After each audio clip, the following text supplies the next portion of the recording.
A gracious host. How you doing? Little Mermaid is the scariest Disney movie by far, though. Why the hell is Ace Blade in your Kickstarter? Some comics. I'm getting controversial today. We're gonna get controversial today with my proudest moment is this interview and being able to talk to you two.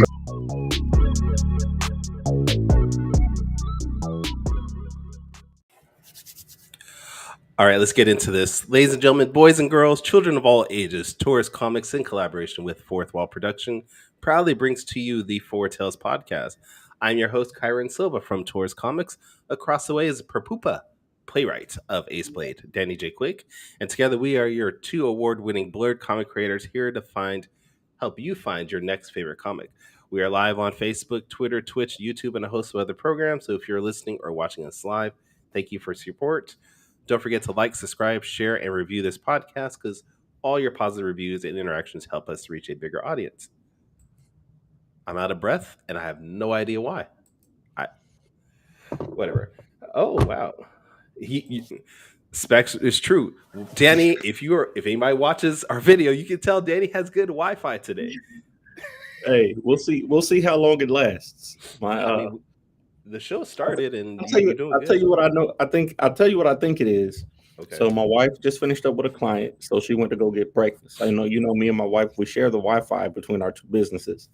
So she just went to go get some breakfast. So she's not there for the next 30 minutes or so. So her TV's not on. She's not running anything over there right now. So that might be what it is.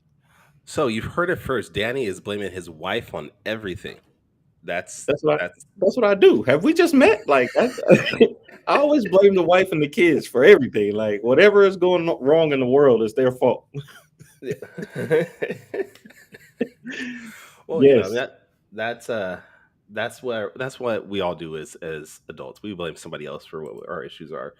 I need on this show next Facebook user. I have no idea who you are, unfortunately. So put your name in the comments so we can tell who's saying that. But we'd love to have you on. We're going to start I'm going to have to start reaching out to people for August and September because a couple of the people that I have scheduled for those times, I've already backed out for other reasons. Kevin Chapman, you're right. Kevin, you do need to be on the show, and we're going to get you on. After today, I'm going to talk to you today and get you on because you've asked a lot about being on the show. A very scary amount, a lot actually, but you've asked a lot, and we will get you on the show one way or the other. Evan, hey, I'm blaming Kyron because it's Kyron's job to schedule folks. It's literally just my job to come on here and talk. So no, it is 100% my fault that he's not on the show, and he to his credit, he's reached out on Facebook. I want to say Instagram. He's been on the show talking about he wants to be on the show. So it's totally my fault. But I did say I was going to wait until July to start scheduling more people. So I'm going to do that. And you're going to be the next person I get scheduled. Spec says, get Vince White. Hey, Vince, if you watch the show, you're more than welcome to come on. Is Vince doing it? I thought Vince wasn't doing the interviews anymore. I hadn't seen anything from him recently. I don't know. I know he's still producing books. Oh, yeah. That's good. Anyway, that's good, man. You terrible. You the worst. You the worst. It's too early for you to be side shading people, bro. You know what? That's a story for another time. Apparently, for another time, bro. All right. So today we are going to have a entrepreneur, a writer, a creator, a TV star in a way. I mean, he's been on, I think, 2 TV shows. He's been on The Breakfast Club.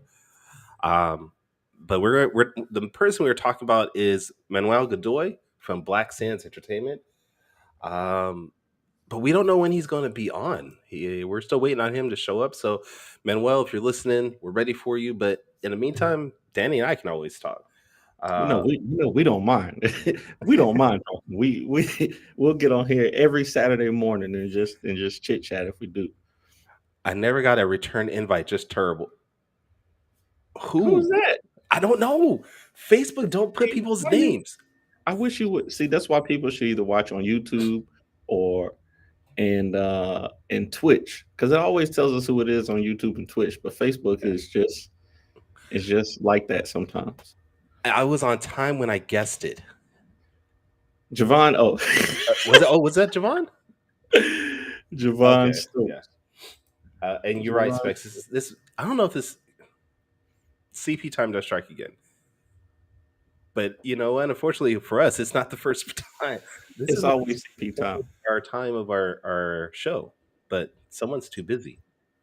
It's always CP time, bro. It's always CP time with us because we are colored people, and we operate on our own time. But anyway, what's been up with you, Kyron? I heard you got some good news. I saw you started revealing that Saw art. Yes.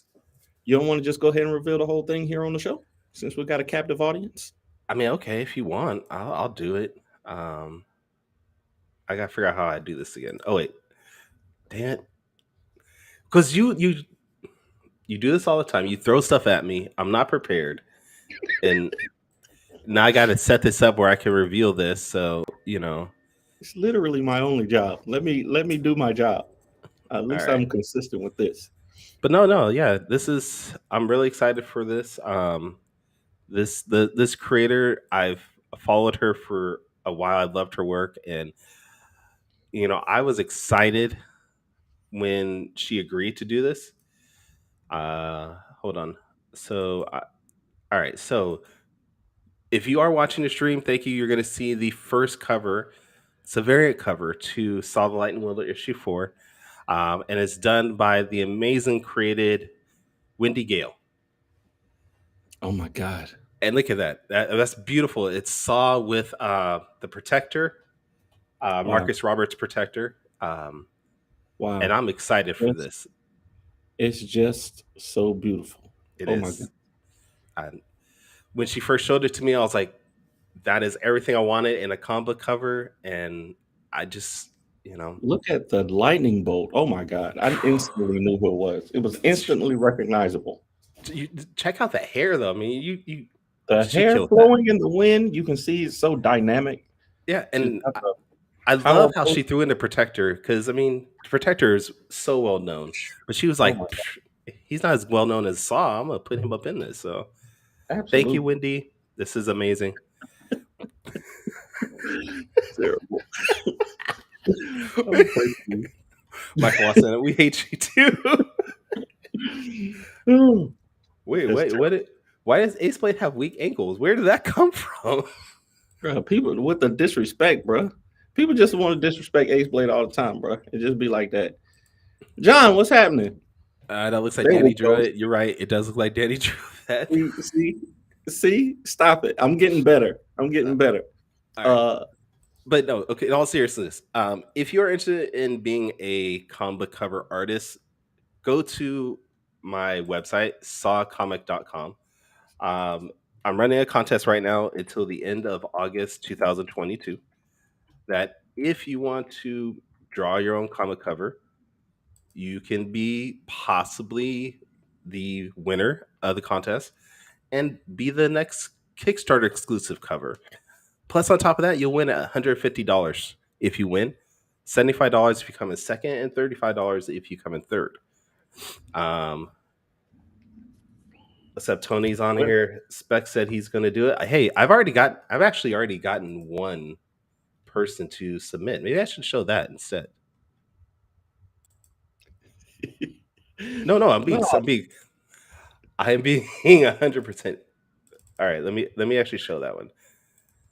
Terrible. Nah, Javon. If Kyron gets his cover before I get mine, we're gonna have a problem. We're gonna have a problem, buddy. I just want to let you know. All right, so this was actually submitted to me yesterday by an artist. Wow. He actually saw the TikTok that I posted. I think actually originally you reposted mine, and then he saw it, and he busted this out in I think maybe 3-4 hours after I posted the TikTok. Wow, really? Yeah. It's done by George Reeder, Reeder. He is on TikTok and Let me get his information here. TikTok is George Reader 3.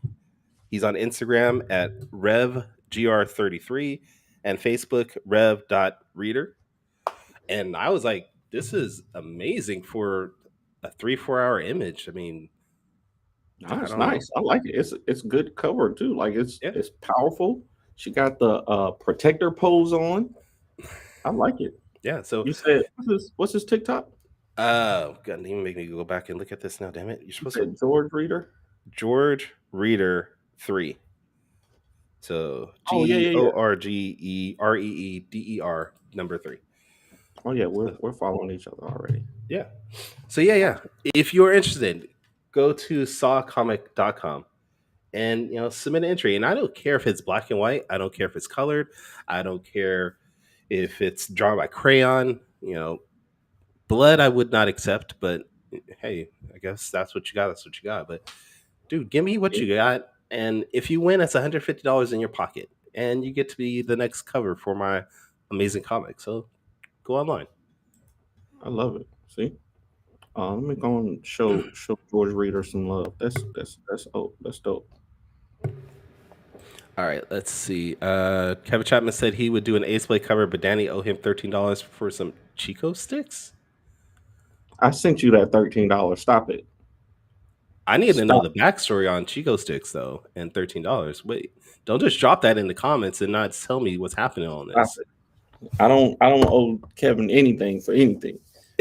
we square. Me and Kevin are square, bro. All right, Javon said you got to jump through hoops for Kyron. That's true. I'm a big deal around here. You got to jump through hoops for me. Well, you only got like 2 weeks left, so we'll see.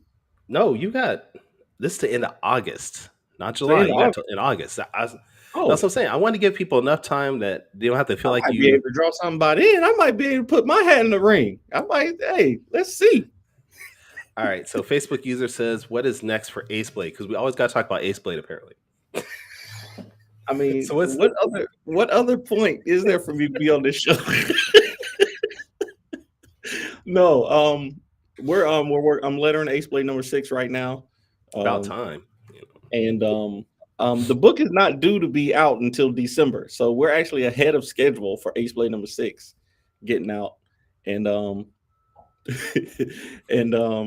I think we're actually going to be able to drop that one early. I'm thinking about doing. I don't know if I told y'all, but I got the covers, the Kyron Silva edition, That's special beautiful. variant cover. Kyron did the art for this, and I colored it. Now you also have to talk about what that represents. I mean, if people know the original cover, you got to talk about that. You got to show us that too. I don't have any here. All right, I don't have any of my own cover, but it's a flip. It's a flip of the Ace Blade number 1 cover where Ace Blade is without the costume. He's in the Last Dragon pose, and I don't even listen to but he's in the reverse Last Dragon pose from Barry Gordy's The Last Dragon, the movie cover. If y'all didn't know that, that's where it came from. The pose came from. And it's just a battle damaged version of that. So I like the idea that Kyron did, and he was nice enough to send me over. He actually did 2 covers, but this is the one that I colored. I'm thinking about coloring the other one, but we'll see. And I was really surprised you picked that cover because I actually like the other cover more. The other cover, Danny. The other, no, not even. I don't think you could be sued for that. That's just an homage type of thing, right? You can't be sued for something like that. No, no. Blank Man and Ace Blade are actually good friends. That was another. Could we use that? We could see that we could probably get sued for. Yeah. The Blank Man, Ace Blade and Blank Man. The weigh-ins would come after you real quick for that. Yeah, I think so. What is a Ponderosa? Because I know what a Ponderosa is in California, but is that something else over there? From Bonanza. It's like okay. Yeah. The Ponderosa. Well, he said in the back alley behind Ponderosa. I thought that was like a club. So it might be. This is true. You can't be sued for anything. Question is, will you win? You're right. Yeah, that's very true. Man, I mean, at this point, should we just call that he's not coming on or what? I guess, man. Let me see if he responded on. Javon is just throwing. Wow. Wow. Javon woke up salty today. What's up? Javon just want to start beef. Like, that's okay. Because he knows the truth. Because I'll literally write it. Javon knows I'll literally write it into my comic and make it canon that he lost to Ace Blade. Like, I'll do it. Okay. So Ponderosa is a buffet. Is that a Oh, is buffet? See, okay, Javon, see how you gonna say how you don't know what the I don't see. So I'm not the only one that didn't know what a Ponderosa was. All right, thank you.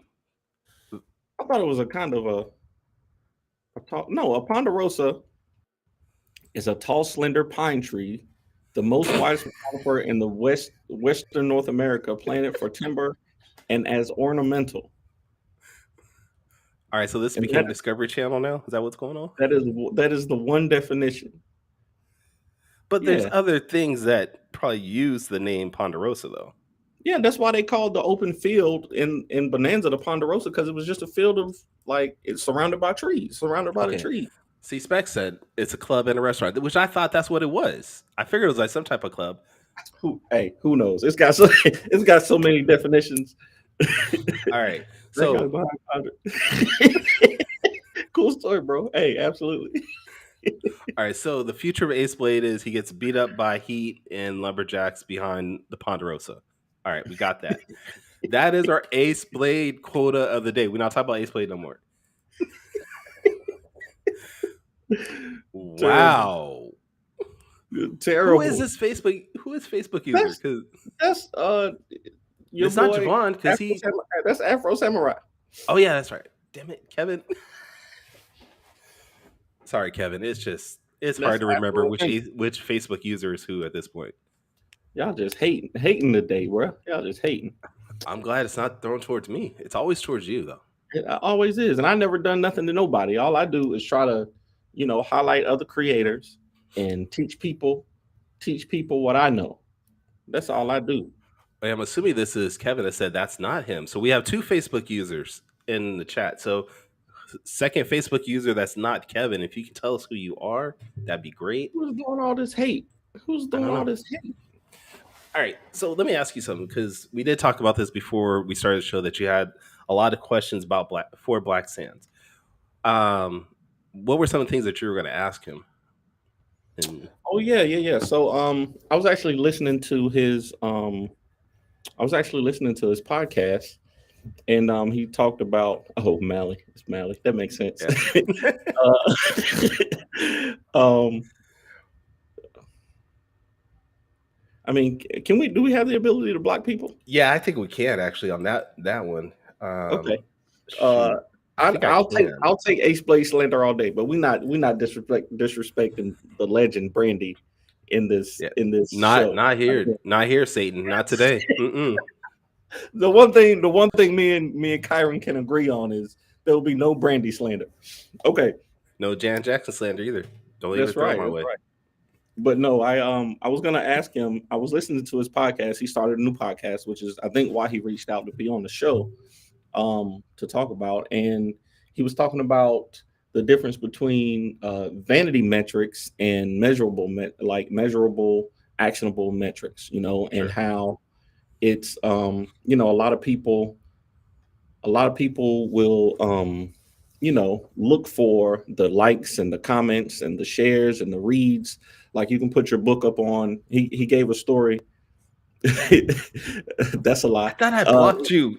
He gave a story. He told a story about how there's this very popular book on Webtoons that got millions, almost 1 million reads or something like that.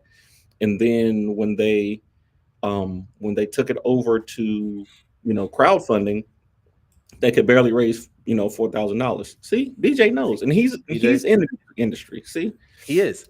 He says he doesn't like The Wiz though, so I do question his sanity sometimes. But he didn't like The Wiz as a film. That's different. Not as a film, but a soundtrack. He did say the soundtrack was banging.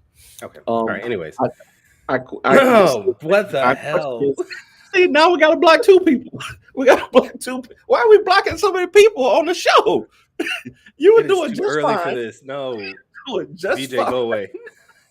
Just doing just fine with the first comment, and then he had to come with the blasphemy. What in Wow. the world? All right. Anyways, go back to webtoons. They Yeah, had exactly. Webtoons, you can get a lot of reads and you can accumulate a lot of fandom on there, but there's a difference between people who will read and share your comic, and there are people who will buy your stuff, and yes. it's ridiculous. I think the campaign, they were asking for something like $30,000 to be able to get an animation done, or an animated intro or pilot or something like that, Mhm. and they couldn't convert the amount of people that were on their webtoons to crowdfunding because it's a free platform. So you really only know, his perspective is that you can really only know um, your real audience by who's willing to actually pay for your product.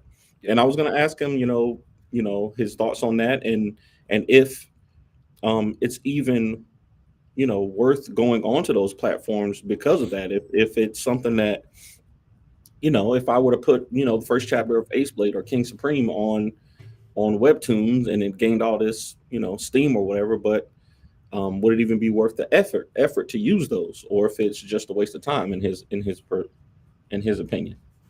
I mean, But since he's totally. not here, I'll just ask you, what do you think?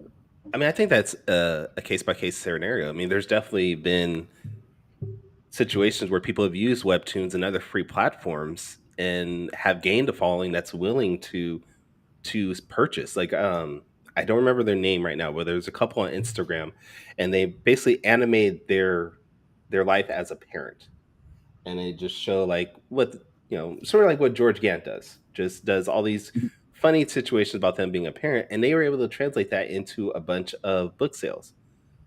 Michael says he wants to join. Yeah, drop Mike All right. the link.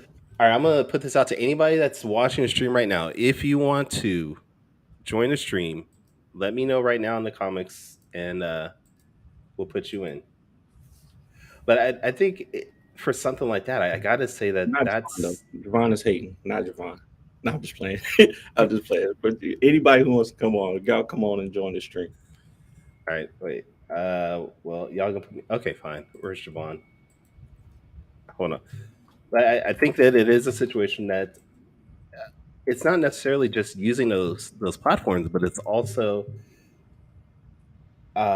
utilizing them properly, because they're great for generating views, but you have to make sure that you get those people amped up enough to want to join and want to pay.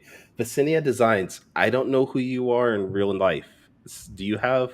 Do you know who Vicinia Designs is? This is the first time they check us out. Should I just drop the link in the chat then? Javon Stokes. What's up, Javon? What's good? Good morning, folks. Good morning. All right, you know what? I'm just going to drop the link in the chat, and then Got the Just black, like 11 black people, Panther man. shirt. Oh yeah, man. Yeah, man. I like it. Yeah. and we got Michael Watson. Faded, This is a faded as all get out. you look all you're so backlit right now. Nobody can see you. You look darker than me, man. Oh, probably darker than you without the backlit. All right, so for everybody that's about listening to the Virginia? podcast, we now have Javon Stokes of Visually Stoked Media. We have the most Javon video went. All right, we have Michael Watson. I'm here. Okay, from Freestyle Comics have now joined the stream. But you know what, Black Sands Who has a project on Kickstarter right now? Emerald Quest 1 through 3. If you didn't know. Rocking that tap dance killer shirt. See, that's what I like, when the indie folks wear the indie products, man. That's my type of guy right there. I'm talking about. I'm rocking an indie comic shirt. It's yours though. It's literally, you own it. You didn't say it had not to be mine.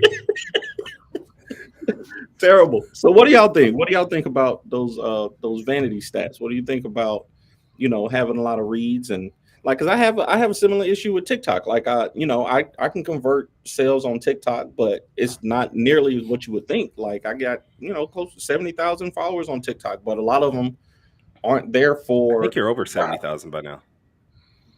I might be, but they're not there to read comics. They don't. A lot of them don't love comics. They just want to see me and embarrass my kids. A lot of them. So, what do you think about stuff like that? Mike, I'll let you go about that. I was just talking to Victor about that because we both have Kickstarters going. Victor has the kindergarten going on Kickstarter right now, and we both asked each other how do we think our Kickstarters are going right now.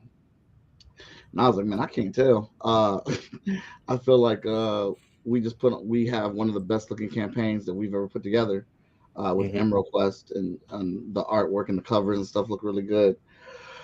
But trying to reach people and trying to figure out how to get them to turn over sales. I was telling Victor, I think Victor definitely needs to get on other podcast shows. He's very electric. He's great at conversations and stuff. He can turn people over. And I told him that was his best bet. But right now, I'm trying to figure out how to use TikTok and Instagram with these different thumb stoppers that I have to promote different aspects of the Kickstarter. Like I'm not gonna right now. I'm not gonna try to sell the whole thing. I'm gonna try to go on TikTok and talk about the commissions, like solely on TikTok. Like we have all these awesome commissions, and on Twitter, I'm talking about the different pledge levels or add-ons, and then on Facebook, I'm talking about like the story of Emerald Quest and how we got to where we are right now, to get people to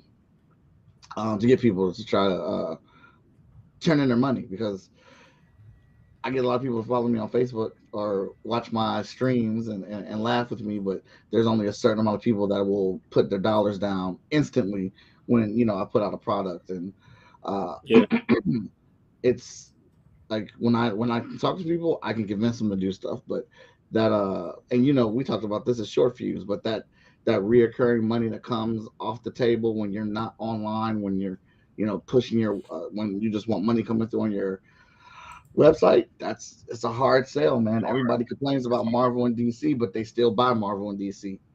They say they want people say they want new books and new IPs, and they're everywhere, but ain't nobody that's another reason I wish that Manuel was here, because he just ran a Kickstarter. He's not even he's not a Kickstarter type person, but he put his Black Sands Anniversary Edition on Kickstarter. I think it was only up 2 weeks, and got almost 800 backers, $127,000. So he absolutely would be a wealth of knowledge for converting your target audience into sales. So I'm still hoping that he comes through, but he definitely has, and his podcast is kind of gearing in that direction. His podcast is what he wants to spread that information through. So I would suggest checking it out. I've listened to a couple of episodes already. I mean, for me, I would say that I can also vouch for Cenia. She is dope. She has a really dope comic book, about 9 or 10 issues in. I just want to say that real quick. I think for me, I think it's always interesting when you see the disparity between the people that support you social media wise and people that support you like dollar wise. It's almost something that you can't control and you can't explain and you can't understand. The most you could do is kind of use the tools, and I look at it as percentage, right? Actually, not even percentage. It's like if I do a podcast interview, a lot of people might watch the podcast, but like if I only get like 1 or 2 backers, that's good. Like I'm happy, like I got something. And like that, to me, that's kind of the best thing I can take from it, because it is always, I always look at like my product, like why does my product, and I only do this in my head, but I go, okay, what am I doing that I'm not selling like person X, right? Mm-hmm. And a lot of times there's really no difference in the quality of the product, but sometimes you just catch lightning in a bottle, you know what I mean? So I think for me, it's like I try not to even look at like, well, the numbers, and I just go, okay, well, I know I need to be on Instagram because I can get 5 people here, or just using random numbers, or I know I need to do podcasts because I can get X amount of people this way. Like, so I just use the platforms, and then my focus after that is, okay, I got these people. Let me make sure I bring these people with me to the next Kickstarter.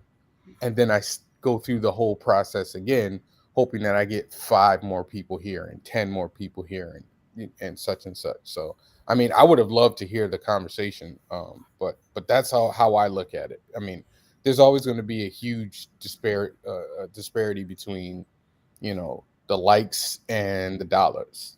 Mm-hmm. I do want to address a couple of comments real quick. Yes, Black Sands was on Shark Tank. He actually got a deal with Kevin Hart and Mark Cuban for like, what was it, $500,000 for 30% of the company. He also was on Breakfast Club, and he's done a bunch of other media outlets. So yes, he probably does get that boost from that. But I do want to ask you guys this as a group now, because this has been huge, and this came up in our comments. Not the short fuse stuff, but what do you guys think of Ripperverse and Eric July? Because if you're not familiar with Ripperverse, he didn't go through Kickstarter or any crowdfunding source. He's crowdfunding through his own website. Highly controversial guy, but I think he has like almost $2 million of sales in like a week. I think it's close to 2 million now. What do you guys think of? Maybe not necessarily Eric July. Quotes? Yes, they were air quotes. Only because, and I'll say this because I thought about this, because he's going through his own website. It is hard to verify how much of those are actual sales. Kickstarter is a little bit easier to verify how many people are actually backing you and things like that. But because he is going through his website, which somebody brought up, we don't know for sure how much of this is actual sales. I think he had like $1 million within the first 48 hours. And I understand he's known on YouTube. He has a show on The Blaze. So he's a highly well-known person in that realm. But we're talking about Wesley Snipes recently did a Kickstarter. Keanu Reeves did a Kickstarter. And no way got close to that level. And these are worldwide known stars. And I couldn't even touch that. I think I'd never heard of the Ripperverse until this week. And I think that it's amazing marketing because people are on our show asking about it. And people have been talking about it all week. Other than that, I couldn't tell you what the book is about, and there's nothing on the page that made me want to buy it. Now, I'm all for supporting, anybody. I'm absolutely, down for people getting, get your money, do whatever you got to do to get your stuff out of there.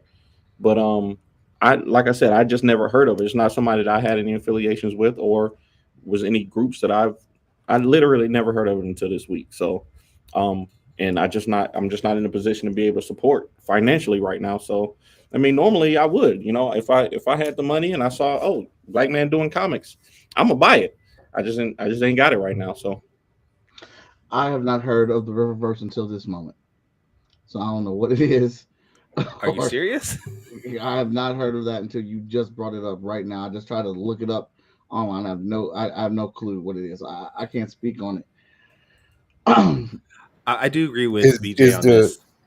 I do agree with BJ. A lot of his support is coming from his political side and not necessarily comic book readers, which is fine as long as they're supporting him. I have no issue with that. Is the Ripperverse what you brought up earlier in the week, Kyron? I don't think I talked about it until today. Okay, then I don't know what you're talking about. If somebody, so I know for like other projects I've done like pre-orders on my website, and they don't do the numbers that I do on Kickstarter, which is kind of weird. It's funny, but I mean, I guess there's a validity to Kickstarter that people they're comfortable in, as opposed to through a website, which I guess I get it. One is a verified thing and the other is, is kind of, you're hoping, like one is kind of more of a guarantee and the other's kind of more of a hope. I think it's the opposite though. Like if you pre-order on my website, I think if you pre-order on somebody's website, you're more likely to get the thing. I mean, because Kickstarter doesn't have any guarantees. What I think is Kickstarter is it's a brand.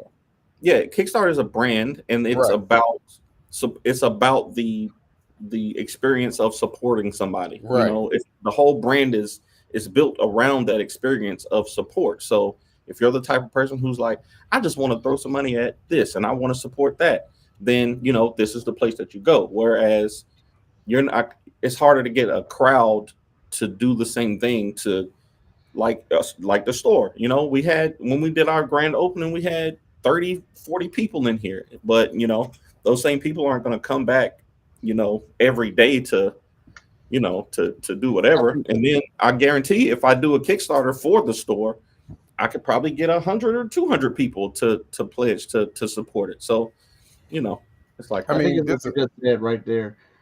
We have support from people that put money down for us, but they've already put down money for us. We don't have enough reach. That's why, I mean, specifically speaking with me, I can't speak for anybody else. I'm not complaining about the people that I have that support FSK, because they go down for us, and I definitely do appreciate it. But like, it's a small group of people that have been making our Kickstarters and stuff happen.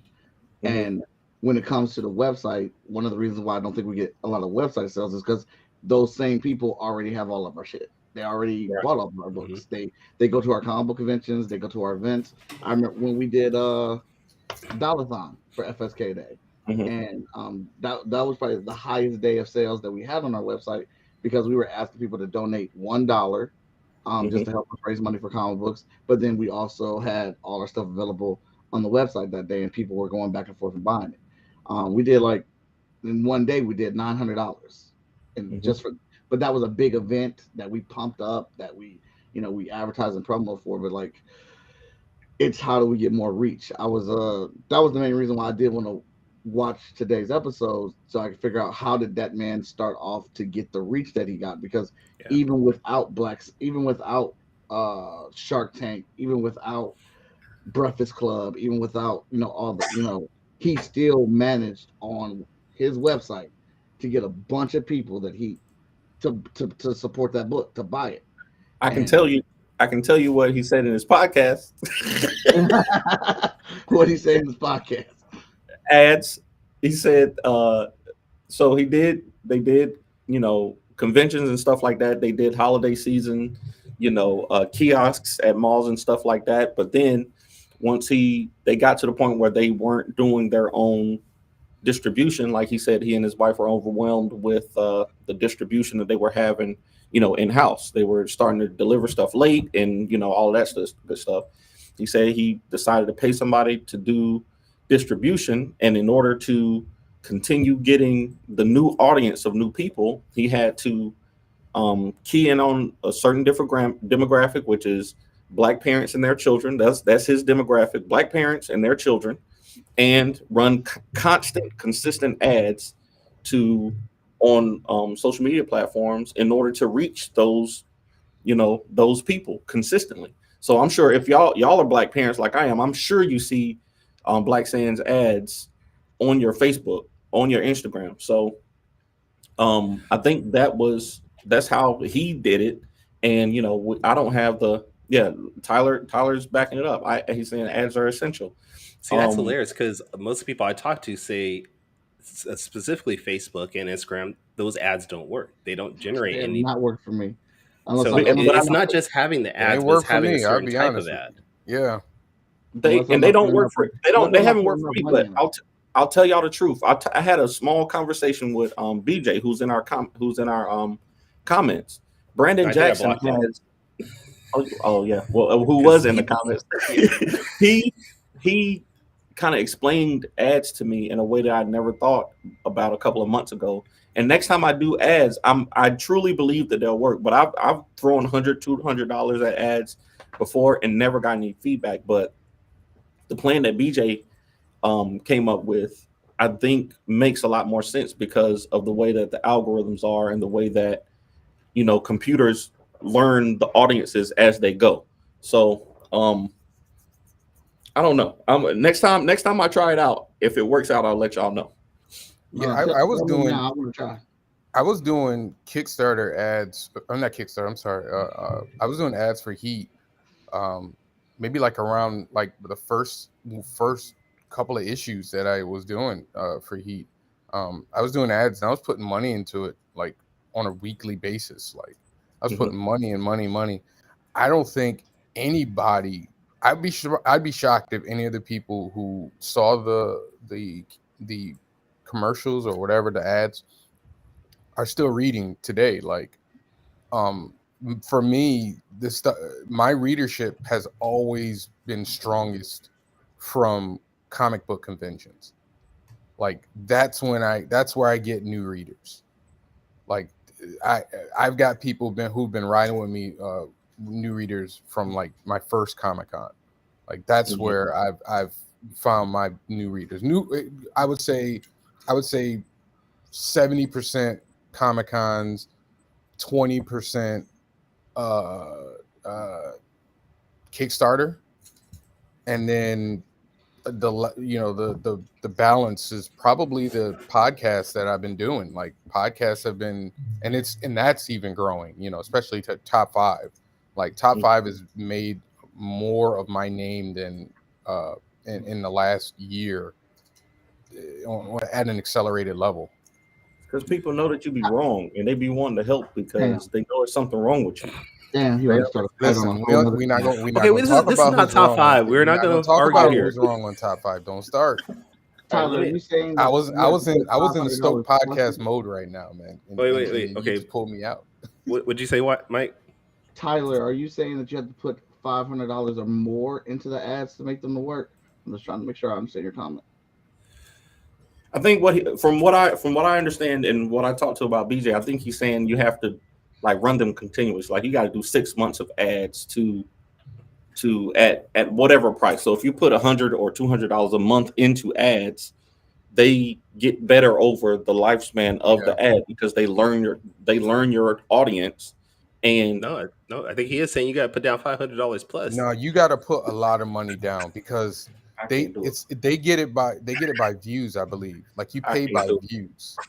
Man, that's hard. And Tyler, if you want to join, you can. I think I sent you the link. So if you want to join us and talk, because I know like if you pay for like, I think it's like you pay for like 100 views or something. You pay for like 100 views, and then once 100 people see it, it stops running or something like that. It's been a while since I've done it, but I was just like, this is not worth it.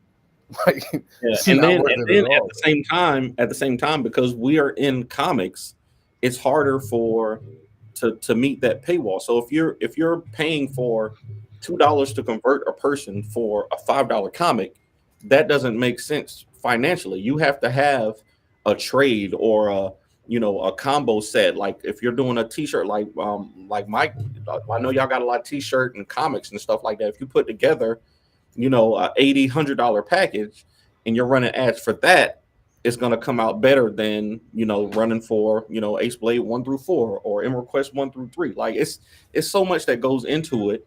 And then on top of that, like BJ was telling me, the people who see your content, you still have to do the content because, like, say if I run ads on TikTok, people who've seen my natural TikTok stuff are more likely to purchase from the ads that I put out. If they see my face on an ad, then they're more likely to, interact with the ad. They're like, oh, this dude has a special going on. I've seen him do the basketball thing or whatever. So it's so much, man, that like I literally would pay somebody to do that. Your wife is back, isn't she? Oh, my internet went out. See, I told you. I told you. We got about 30 minutes. Yeah, about 48 minutes out of it. You did good. Right, let me ask you guys something. Go ahead, Mike. Also, I want everybody to know if we do hit our Kickstarter goal, and we one of the stretch goals is a one-on-one match with Danny J. Quick when he comes to FSK Day. And we will live stream that. Wait, what kind of one-on-one match? What kind of one-on-one match are we talking? Basketball or fighting or what? Basketball. Oh, I just think everybody knows. Well, I don't. I thought we were fighting. Wait. How do I do this? Because I would love to embarrass Danny on the basketball court. I want him to pull a hand muscle. I want him to pull a hammy. Y'all ain't ready. Y'all don't want to see me on the court. Y'all don't want to see me on the court. No, we really don't. I saw you on the court on TikTok. right, let me ask you guys, because I was going to ask Manuel this. Do you guys feel like the old way of marketing a comic book, mostly grinding through conventions, that's sort of dying off, being replaced with things like podcasting and social media? Do you think that is dying off? Because, like, I don't know who this Facebook user is, but they said 50% of their traffic's from social media and only 20 are for Comic Cons, whereas before it was almost 100%. Do you think You that's want to go something that first, we're Mike? now getting into? I don't think it's dying off. I think it depends on the personality. I'll sell more comic books at a comic book convention than I will online. Kickstarters are something that within the last, I guess, 3 or 4 years or something, I just started doing, and that's because of me working with Short Fuse and Sean Mack showing me how to do a Kickstarter. If he didn't show me how to do it, I wouldn't know how to do a Kickstarter. But the majority of my sales have always come from me pitching and talking at a comic book convention. And the more conventions I go to, the more I've learned. It's not just about being at the table, it's about being on panels. It's about finding creative ways to reach the crowd that nobody else is thinking about. And that's how I get more sales at comic book conventions. So it depends on the personality and what works for me. It doesn't hurt that you got the dopest art at the show. I mean, like, that don't hurt either. You got my artwork at your show?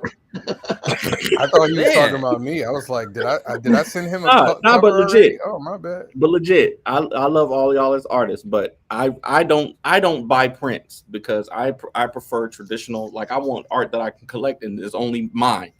But literally, I went to BlurredCon. This was the first time I met Mike in person. Went to BlurredCon. What was that? 2-3 years ago, maybe. Right before the pandemic. He had this print of Miles Morales Spider-Man with the crown. I was like, I gotta have it. I gotta have it no matter what. Was it like a Notorious crown? Like Yeah, a Biggie crown? Or okay. Yeah, oh, nice. It was dope. And as soon as I got home, my son stole it from me. I didn't even get to put it on my wall. It's literally still on my son's wall right now at this moment. Now, to answer that question, I think for me, you need the con. Like, you need the con because, well, let me rephrase it. Somebody said it depends on the person. Unless your book is like see and buy on spot, I feel like a lot of people want to connect, especially for indie books. They want to connect with you and feel like they've supported you as the person, especially like from my perspective. It's like they want to talk to you, hear your story, and then when they buy your book, they're like, well, it's almost like I feel like I've helped him along his road. And like I said, for me, the majority of my new readers come from the Comic-Con, but it is to me, it's one big pie. Like, you need it all. Like, as I'm learning it more and more, you need it all. You need the, Comic-Con, you need social media, you need podcasting, you need ads, you need Kickstarter, you need interviews, you need everything. Like, at this point, it's like, if you want to have a book out and you want it to be successful and you want your audience to grow, there's no corner of promotion that you shouldn't cover. Like, I always appreciate like Danny for being able to be so successful on TikTok and bring in at least some new readers, with your new you know what I mean? So like it's a job, man. Like, I know a lot of people think doing indie comics is a hobby, but nah, man, this is a job, dude. Especially if you have a full-time job. You got 2 jobs. Yeah. And one more thing I want to add on there with the conventions that I've especially learned this year, it depends on the conventions that you go to. Like the last couple shows I went to, like Detroit, I didn't have to pitch in Detroit. People just came up to my table. They were interested. They were looking for comic books. They were looking for comic books by Black creators. They were looking for comic books featuring people of color, and they were just coming up buying the books. When I go to fan expo shows, which I love doing, that's a wider audience. There's more people. I have to pitch at those shows. Is it a wider audience or a wider audience? Wider audience. Wider. It's Okay. both. It's both. Nah, it's both. So be real. It's shame the devil. It's both. It's both. Yeah. I have to pitch it. Nothing wrong with that, but it's both. Because at those shows, the most of the audience isn't there to get comic books. They're there for the geek experience and meeting stars and buying memorabilia and stuff like that. They're not there for comics, so I have to pitch at those shows. When I went to BlurredCon, I pitched twice, and it was my highest selling show. So it's also about knowing what conventions to go to and knowing what effort you're gonna have to put at those conventions. Like if I want to go to DreamCon, that's happening right now. I could just get it. Honestly, I wanted to go to BlurredCon for real, man. I was really upset. Actually, I wanted to go to BlurredCon, and I heard a lot of good things about HeroesCon, and I definitely wanted to do both of them. But I know BlurredCon, I would have done amazing. I'm really upset that I didn't get to go to that one. AwesomeCon, I have never been to AwesomeCon. On the East Coast, y'all are killing me. AwesomeCon, I've never been there, but I hear it's a good show. And Baltimore Comic Con is a comic book convention. Oh, I'm trying to be at Baltimore this year. I'm letting y'all know I'm trying to be at Baltimore. I'm working there. DreamCon is really good. I think that's happening this weekend, right? DreamCon is happening this weekend. I want to go there next year. Where is popping? That's in Texas. Hey, listen. Shout out to Terrificon. Terrificon is up here in Connecticut. It's at Mohegan Sun. I do amazing. I sell out. I've done it twice. Sold out both times. If y'all ever interested in coming close up northeast, try Terrificon. I know it's in 2 weeks, so 2 or 3 weeks, I believe. So y'all ain't gonna be able to get it this year, but definitely next year, Terrificon. All right, y'all. Since it's about my bedtime, I like to get off on time. I had quick takes prepared from Mr. Godoy. But since we got you two here, why don't we go ahead and just do quick takes with you two? I'm gonna ask you the same questions I was gonna ask him, but I'm gonna, Wait. What about question 4? Change it up a little bit. I'll ask him for each of their companies. Y'all see me and Kyron be on it, bro. That other podcast that I'm on, we don't be always coordinated and stuff, but me and Kyron always be on it, bro. No. All right, so quick takes. If you're new to the show, I don't have a video, man. It's all right, man. It's okay. Put a video together that quick. Quick takes. If you're new to the show, are you sure? Is a short rapid fire question section where we ask our guests to answer off the top of their heads 5 questions, and you normally have 45 seconds. I'm gonna give you both 30 seconds each to answer. Okay, so quick take number 1. I want to know, if you could have one of these or the other, which would you take for your company? If you could have the best artists in the world working on your books, or you could have the best writers in the world working on your story forever, which one would you take and why? Best writers. Best artists. I would take the best writers and have them forever, because the writing is the art may get you in the door, but the writing is what's going to keep you there. I have read stories with art that I normally don't pick up because the story is amazing, because the characters, the way they develop the characters, the story, all that stuff keeps me there. I'm a character person, and if you can win me over with your character and get me behind your character and get me to relate to the character and get me to either hate or love the character, I am on board. I've done that with terrible ass shows. So it'd be writing for me, because I know I can find I know I can dig around and find an artist to tell the story. I would say the best artist, because comics is a visual medium, and you're gonna get more eyes on you if you have the best art. Like I can, like you say, you could find artists. I could find writers. Like I know writers. Like I can get me writers. But finding the best artists, because in my mind, if they're the best, they have the best visual style, plus they're timely and they're responsible. So if I can have that, dude, I'll write every book. I'll stop drawing. But you know what I'm saying? Like, that's how I look at it. Can I answer Venezia's question before we go on? Go ahead. I'm cheating, Venezia. I go to shows with other people. I try to travel with my brothers, Victor and Ren and Danny, as much as possible, and we will caravan through. This year, Tessa, Dakota, and Adam have been going to shows with me, and we've taken 1 or 2 cars to get things down there. We've taken turns driving. When you have somebody take turns driving, it makes the longer shows easier to get to or whatnot. I'm going to start flying to a couple shows, and I'm just gonna have to sacrifice how much stuff I can take with me and treat that show as more of a promotional event and take that chance to expand my name and try to increase my audience more so than sales. So you have to when traveling, you have to kind of assign what's going to be my goals at this type of show compared to the distance. I don't go to any. I got you.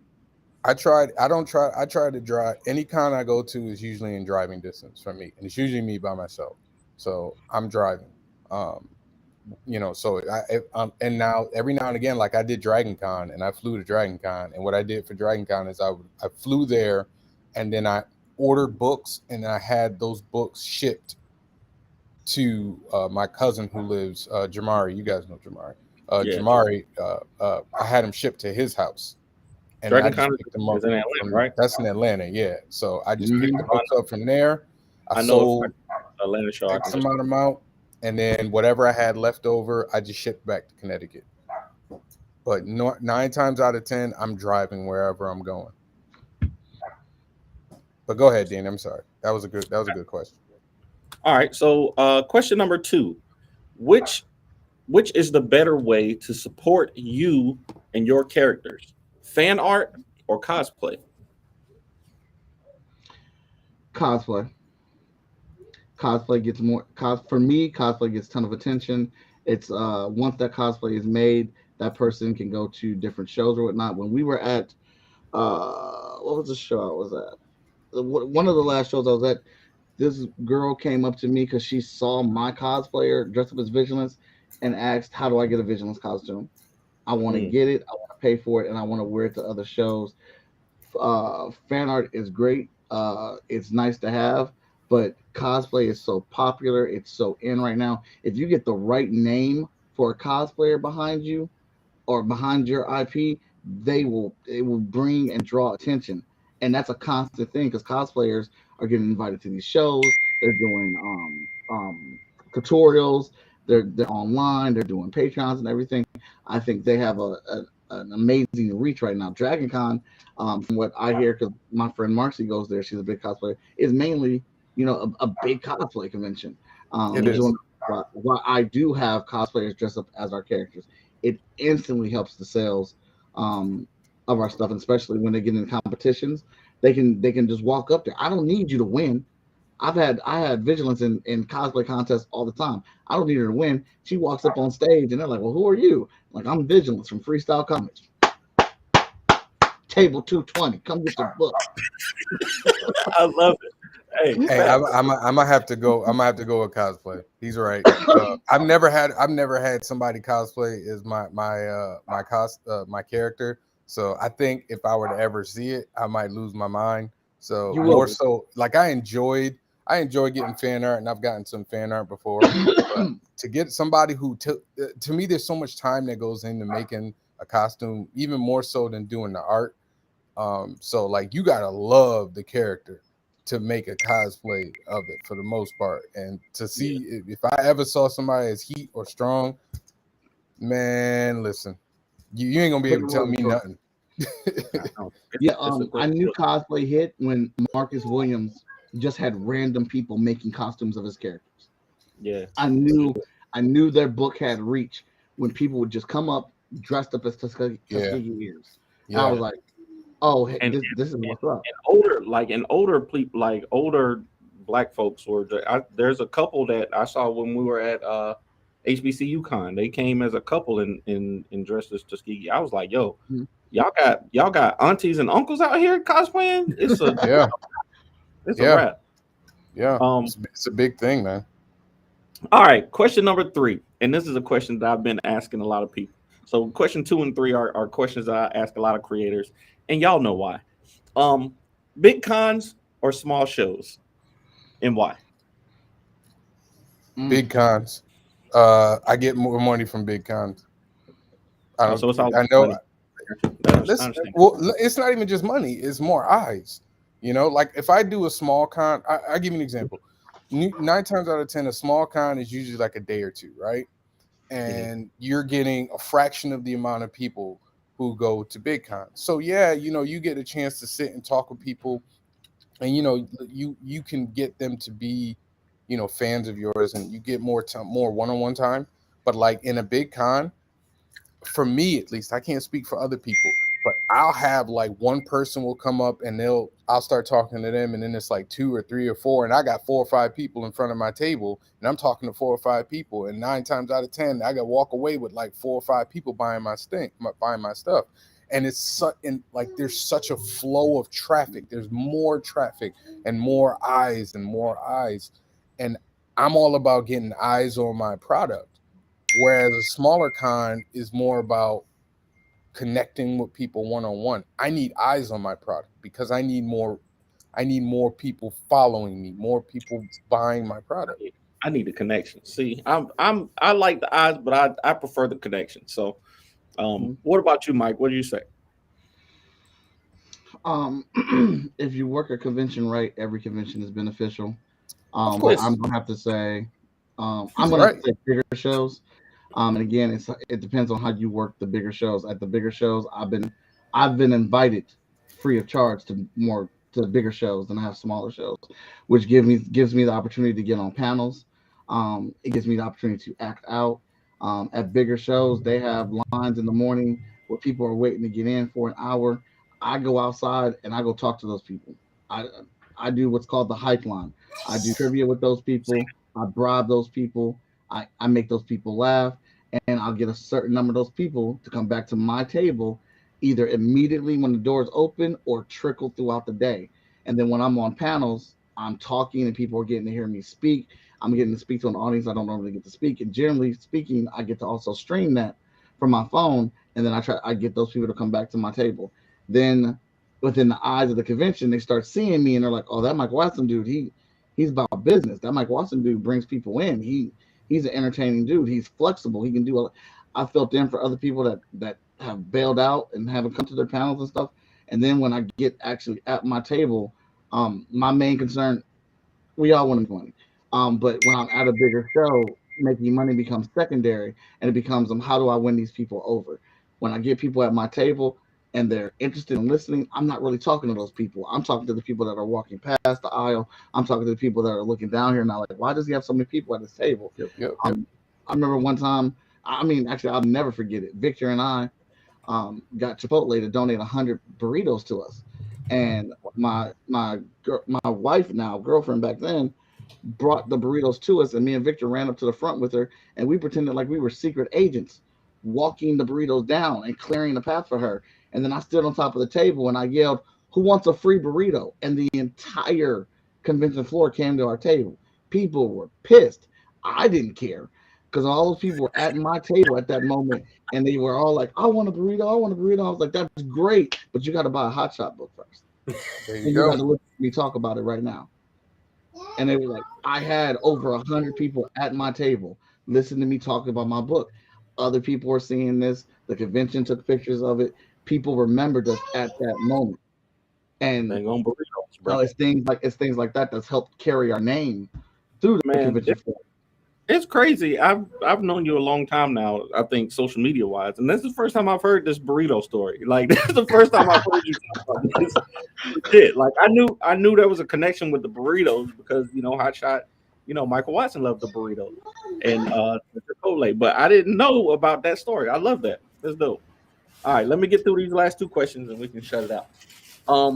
You two only get to keep one ISP or one IP from your companies, Visually Stoked Media and Freestyle Comics. You get to keep one IP. All the rest of them get deleted from history. Which one do you keep? I mean, that's easy. Heat. I prefer Strong, but whatever. You need to say that online. You need to say that online. I prefer Strong, but it's cool. Whatever. That's tough because I know what Danny Cooper would say. Come on, it's got to be vigilance. You got to be vigilant. That's exactly what Danny Cooper would say. Gotta be vigilance. Hot Shot is cool, but vigilance is iconic though. I'm gonna keep it a buck. Vigilance has got some potential there for for some big, huge. I think Vigilance is top notch, bro. I love Hot Shot. I feel y'all, but my bias is blinding. I've got to roll with Hot Shot. I put too many hours in Hot Shot. I'm working on issue 13 right now. Yeah. I feel you. That's beautiful, I've been telling people on TikTok my goal is to have one more Eighth Blade comic than Hot Shot comics. So however, if you get to 100, I'm 101 for me. Whatever you get, I'll get one more. That's my goal. All right. Last but not least, what are, as you both know, we have another top 5 live, and terrible. I want to know. I was going to ask Manuel Godoy what were his top 5 Black-owned comic IPs. Okay, so Black-owned comic IPs. This can be Marvel, DC, Indie, whatever. But it has to be owned by a Black person. So that means how can it be Marvel then if it's I was going to say that you got that pretty much kicked. I apologize. Black created IP, so it had to have been created by a Black person. So no, there's nobody that's not created by a Black person in there. So Milestone is open. Certain ones from Marvel and DC are open. But give me your top 5 Black-owned IPs off the top of your head. You want to go? Go ahead, Mike. Can I even think of something? Well, here you go. Richard Brandage's Trouble with Love. Okay. Absolutely love that book. Crescent City Monsters. Yeah. Is incredible.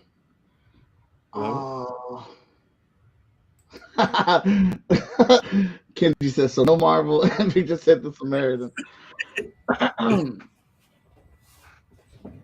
It's a tough question. It's a tough one. It is a tough question because, you need a minute. I'm gonna need a minute. I got all right, because those are my immediate. In no particular order. Because I leave that for our show. I gotta go with Bitterroot. Ooh. Tuskegee Airs. Tuskegee, yeah. Heat. That's a cop out. All right, I won't cop out.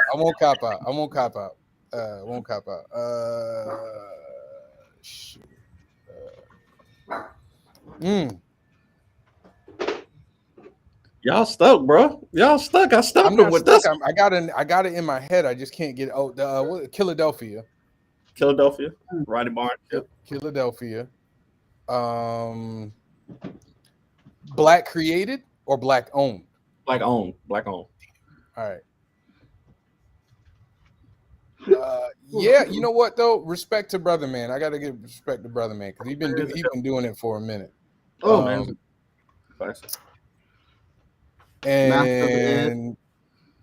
And you know what? I'm gonna give. He's never gonna let me live this down, but I'm gonna give respect to Greg and to the Weird Spider. It's not as good for a top 5. I like it.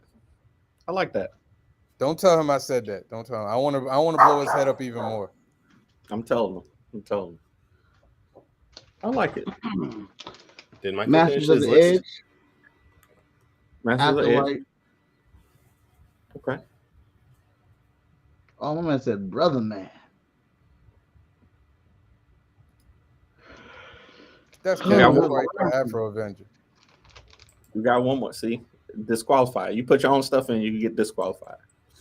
Oh yeah, I can't put my own stuff in. I mean, my stuff is legendary, but you didn't ask about my stuff.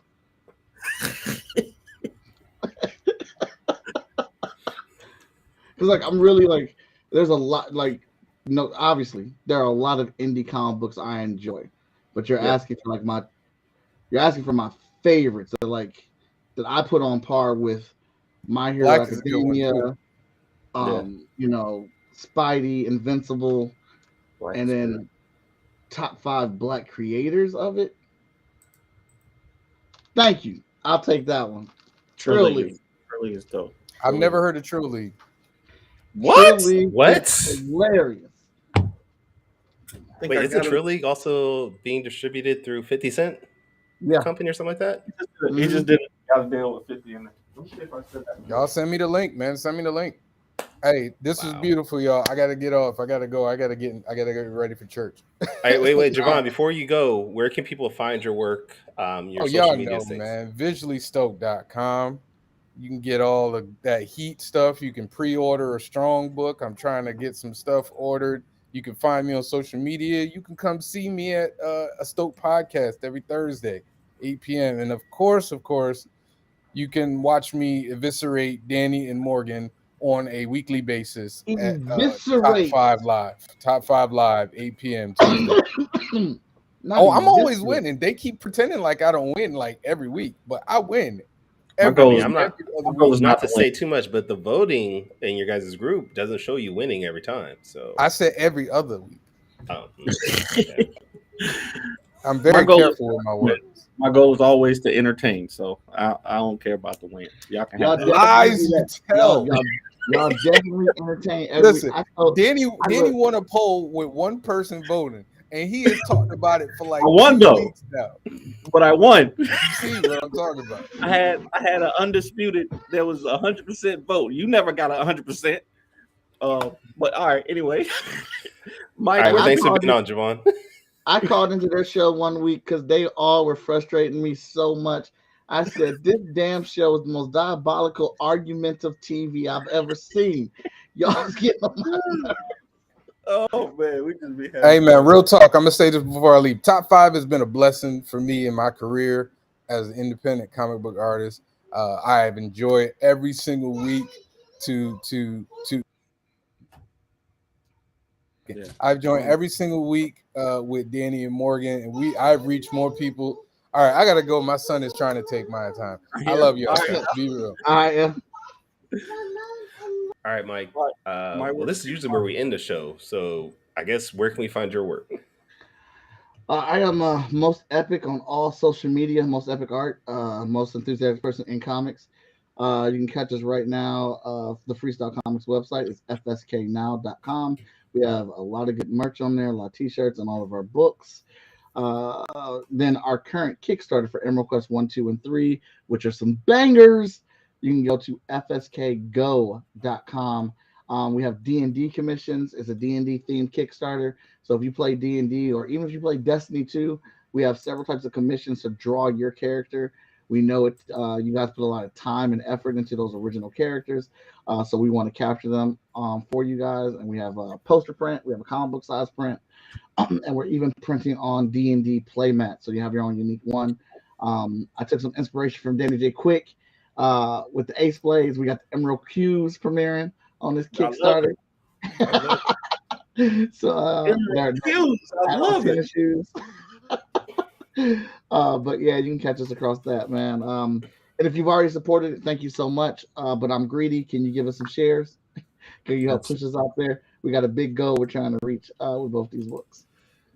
All right, Danny. Do you want to answer this question real quick before we go? Top 5 Live is a weekly podcast that we do where we discuss, weekly events and comic books, and then we also have a weekly discussion about our top 5 greatest or best something. So every week we discuss something new, and we always have terribly different lists. So it's always fun. Yours are usually pretty bad, yeah. My lists are honest though. They might be bad, but they're honest. All right, now I'm upset because now all these other black creators are popping up in my head now. Fucking Route 3. But every time he does like a top 5, it's gonna bring some type of heat because, especially for something like that, there's so many amazing creators out there. Yeah. But question, Kyron, where can people find you? You can find my work at tauruscomics.com. You can find me on Twitter, Facebook, Instagram, and TikTok at Taurus Comics.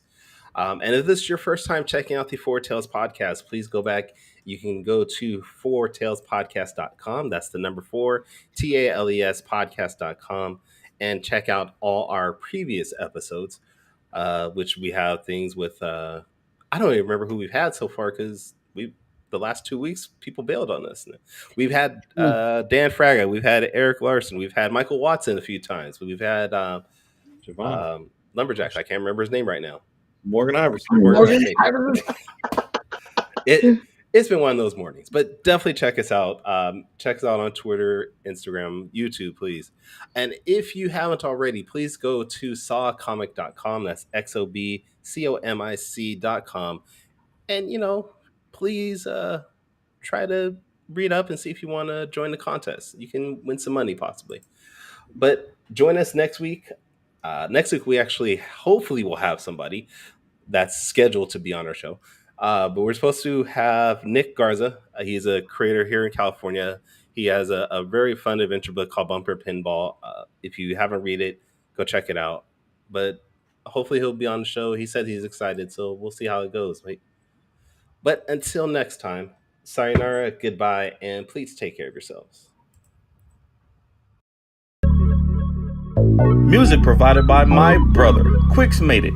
Find him online in YouTube, Instagram, and SoundCloud. I want to know what it is Quick is trying to say.